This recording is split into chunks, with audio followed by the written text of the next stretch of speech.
Bismillahirrahmanirrahim. Assalamualaikum warahmatullahi wabarakatuh. Baik teman-teman, kali ini kita akan belajar tentang kelangkaan sebagai permasalahan ekonomi manusia. IPS kelas 7 semester 2, pertemuan pertama. Manusia juga dikenal sebagai makhluk ekonomi atau Homo economicus. Maksudnya apa? Karena manusia selalu ingin memenuhi kebutuhannya, entah itu kebutuhan papan, pangan, atau juga sandang, agar dapat mencapai kesejahteraannya. Untuk memenuhi kebutuhan tersebut, manusia bertindak sebagai makhluk sosial. Manusia tidak mampu memenuhi kebutuhannya tanpa melakukan interaksi dengan orang lain. Misalnya, kita ingin makan.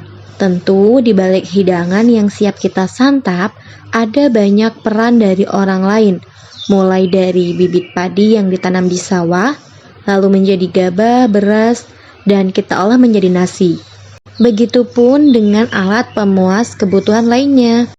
Nah, pada zaman praaksara, kehidupan manusia masih primitif. Untuk memenuhi kebutuhan mereka dengan cara berburu dan meramu.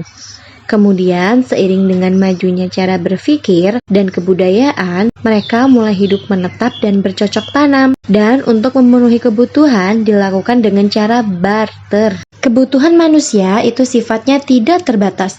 Sedangkan alat pemuasnya, yaitu barang dan jasa, sangat terbatas. Inilah yang disebut dengan kelangkaan.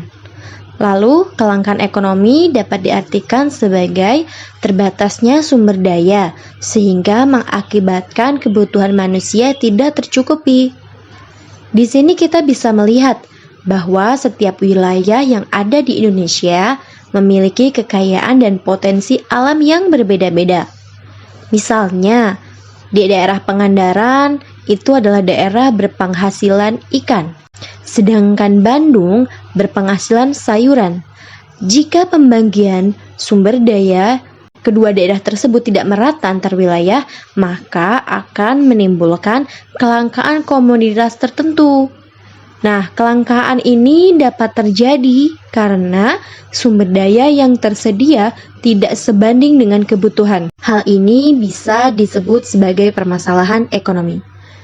Nah, teman-teman juga ingat kan, waktu pandemi COVID melanda negara kita mengalami kelangkaan masker, hand sanitizer, juga termasuk suplemen penguat imun. Mengapa demikian? Karena ketersediaan barang tidak bisa memenuhi kebutuhan masyarakatnya.